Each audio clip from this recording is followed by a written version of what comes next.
Very very good morning to all of students. PSM classes में आप सभी का स्वागत है।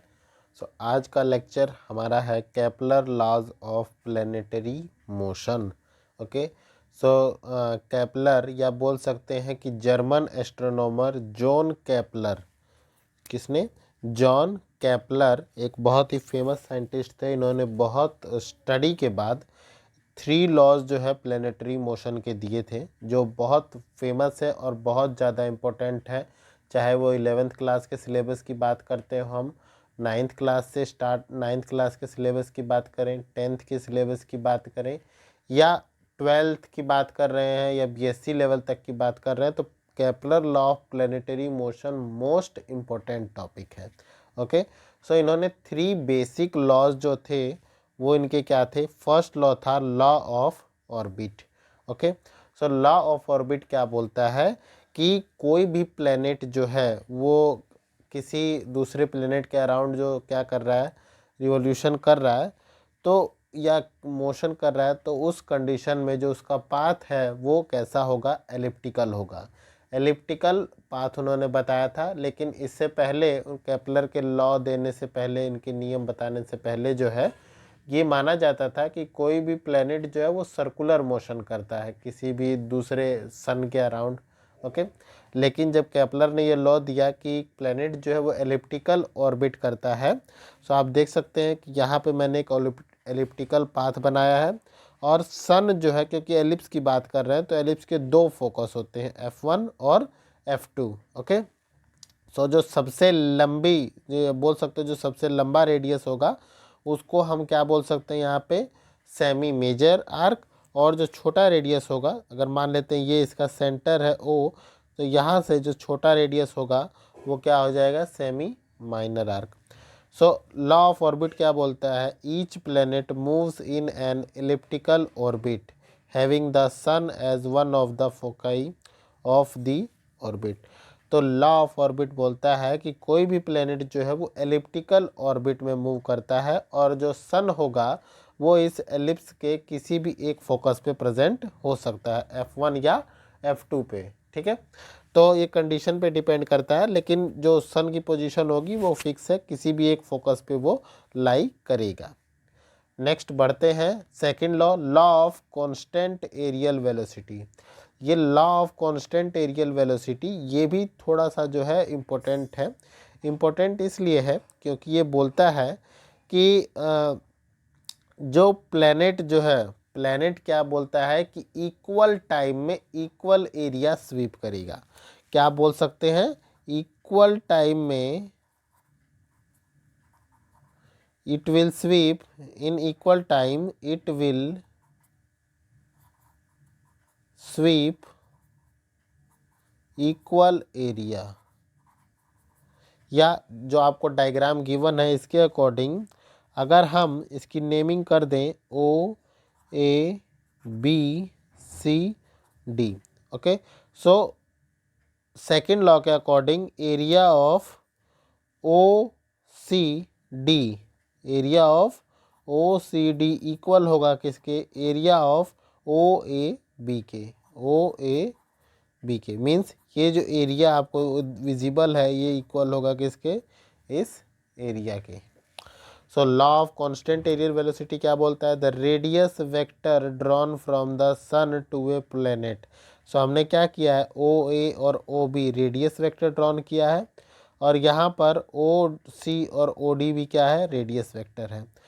तो इसमें drawn from the sun to a planet sweeps out equal area in equal time. इसका कहने का मतलब ये है कि मान लेते हैं कि किसी टाइम T पे ये पॉइंट जो है किसी पॉइंट C पे हमारा प्लेनेट था, और 3 मंथ बाद जो है वो पॉइंट B पे आ जाता है।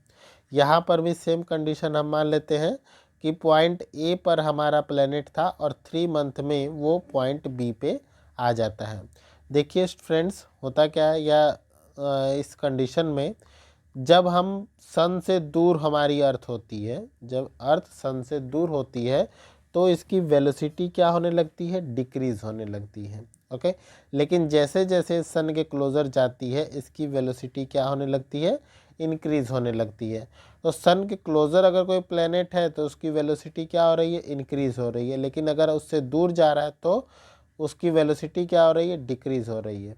तो इस कंडीशन में ये अजम्पशन थी कि पहले जो एरिया कवर करेगा वो क्या होगा, एरिया जो है वो लेस होगा, किससे, जब उसकी वेलोसिटी ज़्यादा है तो उस एरिया से उसका क्या होगा, लेस होगा।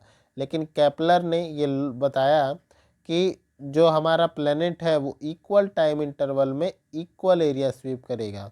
मतलब 3 मंथ में जितना वो मोशन करेगा प्लेनेट सी से बी तक, उसके मोशन का एरिया इक्वल होगा ए से बी तक जब प्लेनेट मूव कर रहा है उसके एरिया के इक्वल होगा।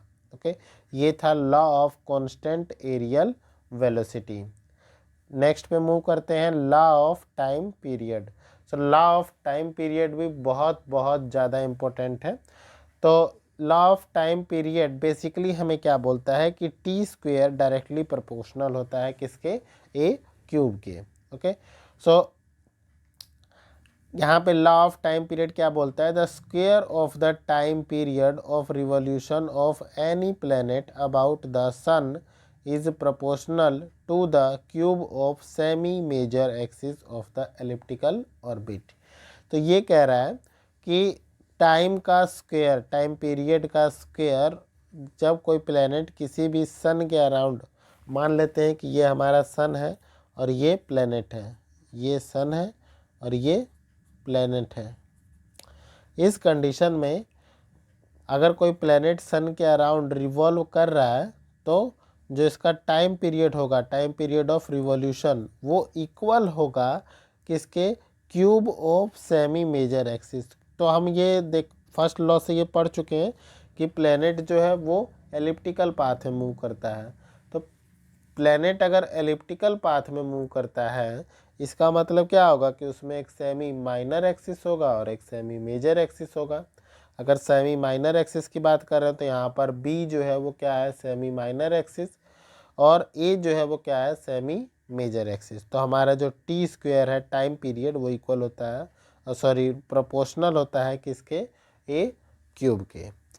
तो ओके स्टूडेंट्स, आई होप कि ये वीडियो आपको अच्छे से समझ में आई होगी। पीएसएम क्लासेस 1 जनवरी से अपना कर्मा बैच स्टार्ट कर रहा है, जिसमें सीबीएसई और यूपी बोर्ड के क्लास 10th के मैथ के प्रॉब्लम्स या मैथ के जो डाउट्स हैं उनको क्लियर किया जाएगा।